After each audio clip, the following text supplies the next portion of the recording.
Welcome back to Civil Structure Tech Guruji YouTube channel. This video is presented by Engineer Hari. Watch full video for your better understanding.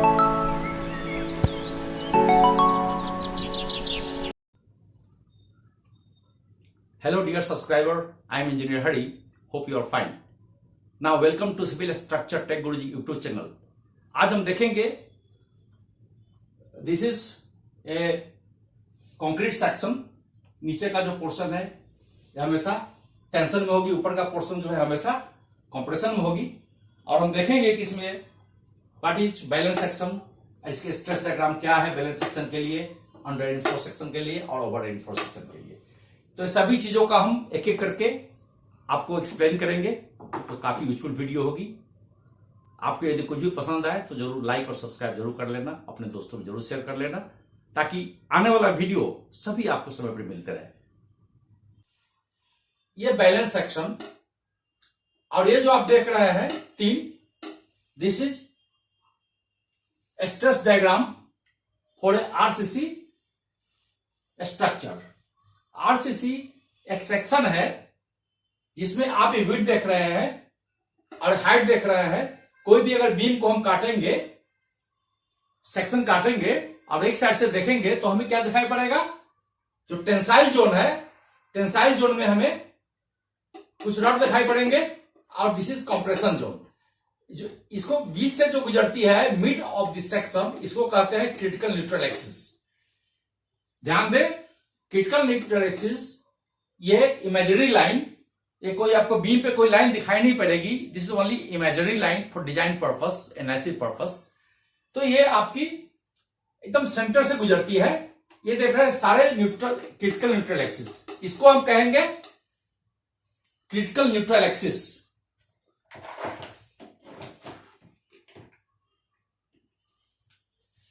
This is CR. CR means critical neutral axis. Okay, इसको हम दिखाएंगे NC. NC क्या है, ये top of this beam से लेकर के आपको न्यूट्रल एक्सिस को सेंटर पर जो डिस्टेंस आ रहे हैं, डेप्थ आ रहे हैं, इसको कहेंगे एनसी. ओके, और इस तरह से जो बैलेंस सेक्शन है, बैलेंस सेक्शन में आपको क्या मिलेगा, और कुछ डिफिनेशन में बता दे रहा हूं. ये टाउ एसटी का यह अर्थ हुआ कि this is permissible stress in the steel. M क्या है, this is the modular ratio. और मॉड्यूलर रेशियो जो आपको आईएस कोड में मिलेंगे, मॉड्यूलर रेशियो का अर्थ यह है कि ये कोफिशिएंट है, ये आपका अप टू 2 रहती है, जैसे 0.6, 0.3, 0.4 different types of modular ratio is available according to IS code. और ये डिपेंड करेगी आपकी, जैसे स्टील की क्या परसेंटेज है उस पर डिपेंड करेगी. आपने सेक्शन में कितने परसेंट स्टील लिया हुआ है किसी भी आरसीसी बीम में, उस पर आपको एक जो एम जो कोफिशिएंट है, कांस्टेंट है, वो डिपेंड करेगी. और ये आईएस कोड में आप जो ग्राफ रहता है वहां से आप निकाल सकते हैं कि मान लीजिए कि स्टील में आपको 1% आपने बीम में दिया हुआ है, तो उसके अगेंस्ट में कितना मॉड्यूलर रेशियो होगा. सब इस तरह से आपने दिया हुआ है. अब मान लीजिए कि ये ग्राफ है, इस तरह से ग्राफ आपको मिलेगी. आपने स्टील में मान लिया कि 1% दिया हुआ है बीम में, तो यहां पर मॉड्यूलर रेशियो है एम. तो इस तरह से हम ग्राफ में क्या करेंगे, ये निकाल देंगे कितनी होगी. मान लीजिए 0.3, 0.4 जो भी है, इस तरह से आपको निकलेंगे यहां से. तो this is M. M is the modular ratio depending upon the percentage of steel in the concrete section. उसके बाद में आपको जैसे यह है sigma CBC. What is sigma CBC? Sigma CBC ये भी आपको आईएस कोड में मिलता है, और यह है compressive strength, allowable compressive strength of steel in bending. Okay, जब बीम पे कोई भी लोड पड़ेंगे तो क्या होगा, परमिसिबल सीबीसी आएंगे. एक डायरेक्ट भी होती है, तो वो नहीं लेना है, हमें लेना है tau CBC, means permissible stress of concrete in bending. Okay, और दूसरा हम एक और डेफिनेशन देखेंगे.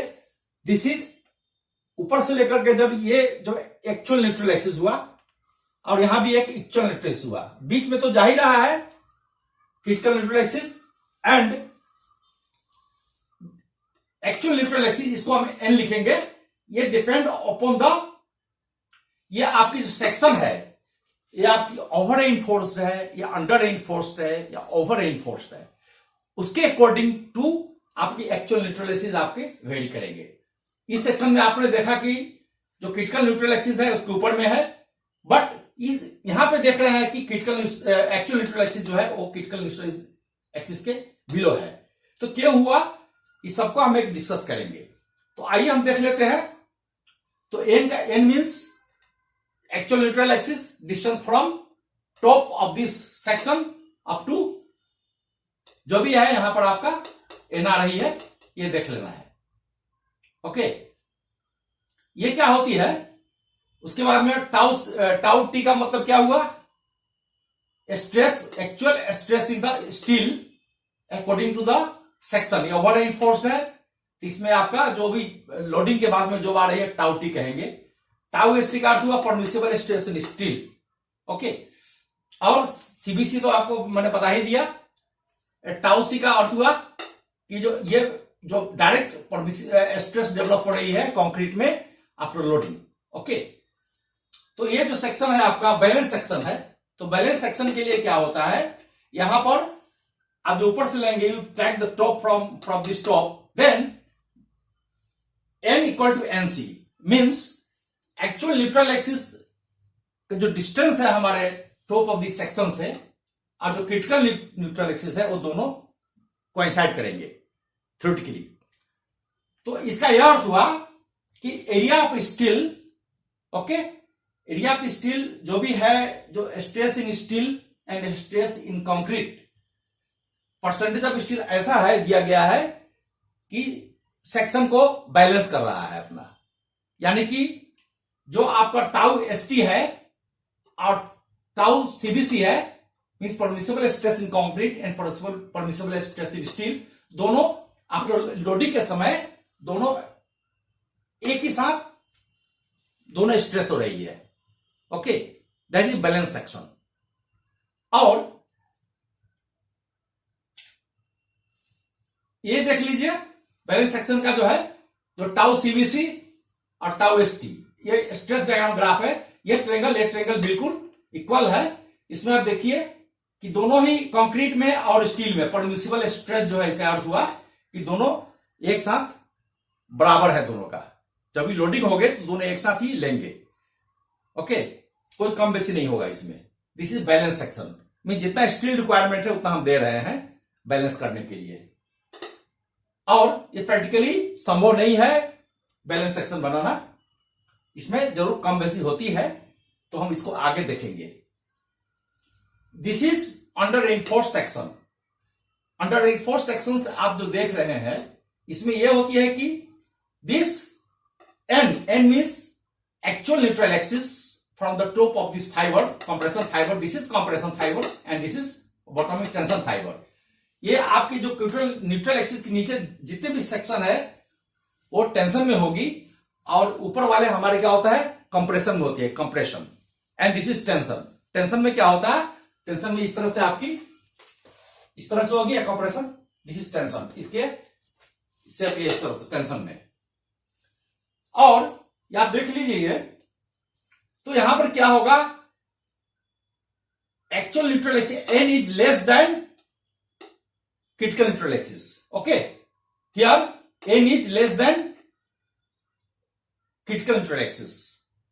जब हमारे लोडिंग होते हैं, व्हेनेवर बीम इज और any section slab beam any section is loaded, उसमें क्या होगा कि ये टाउ एस टी जो है, स्टील में जो भी स्ट्रेस हमारे होते हैं लोडिंग के बाद, सबसे पहले चूंकि अंडर रेनफोर्समेंट है, इस अंडर रेनफोर्समेंट इसका यह अर्थ हुआ कि हर area of steel is less than required. Okay, balance section में जो भी रिक्वायरमेंट होती है वहां पर एरिया ऑफ स्टील लेस है, तो जो लोडिंग होगी तो उसमें क्या होगा, अंडर रेनफोर्समेंट कंक्रीट सेक्शन में tau S T means permissible stress steel will stress first.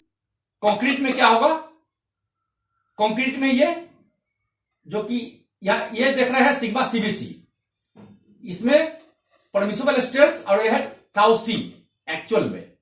तो एक्चुअल में क्या होगा, और न्यूट्रल एक्सिस में देख रहे हैं ये यहां चली गई, और जो ये आप जो ग्राफ बना रहे हैं ये एक्चुअल न्यूट्रल एक्सिस पास करते हुए आ रही है, मींस एरिया छोटा है इसका। तो ये हो गई इसका जो कंक्रीट का जो स्ट्रेस है ये बाद में डेवलप करेगी। The moment of resistance of under reinforced section is less than the balance section. ये क्या होगा? When under reinforcement concrete, when steel is stressed first, okay, और कंक्रीट बाद में होगा स्ट्रेसिंग में, तो क्या होगा इसमें आपका जो भी एक तरह से लोड क्रैश करने के पहले कुछ उसमें क्रैक के साइन आएंगे, डायगोनल क्रैक हो या कोई भी ऐसा क्रैक आएंगे जिससे आपको पता चलेगा कि ये जो भी बीम है या स्लेब है ये can not take the load. तो उस केस में क्या करते हैं हम लोग कि इमीडिएट उसको रिपेयर और उसको इवैक्यूएशन वगैरह वहां से हम हट करके रिट्रोफिटिंग कर देंगे, रिहेबिलिटेशन करके उसको स्ट्रक्चर को ठीक कर सकते हैं। ओके, प्रैक्टिकली जो हम देखते हैं कंस्ट्रक्शन के लिए, डिजाइनर के लिए, तो हमेशा वो अंडर रेनफोर्स कंक्रीट को ही रिकमेंड करते हैं और बैलेंस को नहीं करते हैं। तो बैलेंस इसीलिए कि दोनों एरिया कंक्रीट और स्टील में जो स्ट्रेस है एक साथ ही फुली स्ट्रेस होती है जितना होना चाहिए permissible stress in concrete and steel. तो कभी हैवी लोडिंग आने के कारण दोनों एक साथ जब स्ट्रेस को एक साथ ही लेते हैं तो failure will be done suddenly collapse when there is a balance section. तो ये भी रिकमेंडेड नहीं है। और इस केस में जो है, जो कि आपका अंडर रेनफोर्स कंक्रीट में, इसमें आपको सफिशिएंट समय मिलता है वहां से हटने के लिए और बीम को जो भी कॉलम है उसको आपको रिहेबिलिटेट करके फिटिंग करके, तो दिस इज रिकमेंडेड। अब आते हैं, देखते हैं कि what is over reinforce section. Over reinforce section में पहले आप देखिए एक्चुअल न्यूट्रल एक्सिस क्या था, ये क्रिटिकल न्यूट्रल एक्सिस के ऊपर था। इसमें क्या है, ऊपर से कर लेंगे तो ये आपकी नीचे आ गई, means n means actual neutral axis greater than the critical neutral axis. Okay, when n is greater than critical neutral axis, इसमें क्या होगा, then this section will become a over reinforced section. जैसे नाम से ही पता है आपको, over reinforced means whatever area of steel is required. जैसे मान लिया कि इसमें 4 चाहिए और डिजाइनर ने 6 डाल दिया, 7 डाल दिया, उससे भी ज्यादा डाल दिया, तो इसका अर्थ है कि area of section of the steel जो रिक्वायरमेंट है हमारा वो ज्यादा है, बहुत ज्यादा।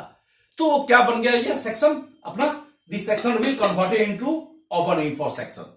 और उस केस में जैसे मैंने अभी बताया, when actual neutral axis will be greater than critical neutral axis. Okay, this is an, this is NC.